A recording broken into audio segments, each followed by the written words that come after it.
Magandang hapon sa inyo lahat. Ako nga po pala si Victoria J. Domingo.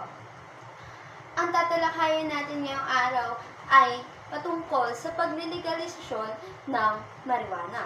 Ano nga ba ang marijuana? Ito ay kilala bilang cannabis, ay isang halaman na naglalaman ng psychoactive compound na tinatawag na tetrahydrocannabinol, THC. Ang halaman na ito ay ginagamit para sa mga medikal at recreational na layunin sa loob ng maraming siglo. Ang marijuana ay maaaring makuha sa iba't ibang anyo tulad ng dahon, bulaklak, at resin. Bakit nga ba ito gustong iligal? Dahil maraming dahilan kung bakit gustong iligal ang marijuana. Una, may mga medikal na benepisyo ang marijuana na maaaring makatulong sa paggamot ng iba't ibang sakit tulad ng cancer, epilepsy, at chronic pain. Pangalawa, ang pagliligal ng marijuana ay maaaring magbigay ng malaking kita sa pamahalaan dahil na rin sa pagbabayad ng buwis. Pangatlo, ang pagligal ng marijuana ay maaaring magbawas sa bilang ng mga tao na nakakulong dahil sa paggamit ng droga.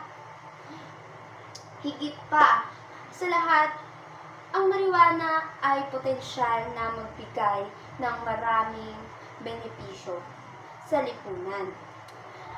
At bakit nga ba hindi dapat ito iligal? Maraming nagtatanong na hindi dapat ito iligal ang marijuana.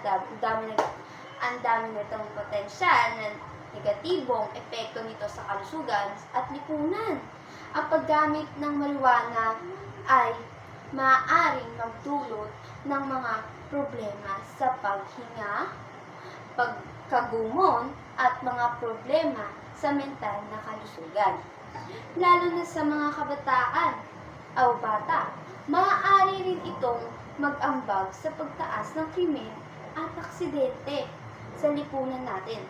Bukod pa rito, ang pagliligal ng marijuana ay maaaring magpadali at sa pag-access ng mga bata o kabataan nga sa mga paggamit ng droga na magkaroon ng malubhang kahinatnan sa kanilang pag-unlad.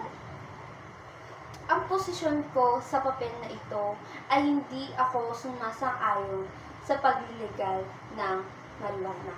Bakit? Dahil maepekto ang marijuana ay maaaring mag-iba ang emosyon mo at gumawa ka ng mali na hindi mo namamalayan. Mayroong mga potensyal na panganib nito sa ating kalusugan na nauugnay sa paggamit ng marijuana. Tulad ng pagkagumon, mga problema sa paghinga, at mga problema sa mental na kalusugan. Yun lamang po.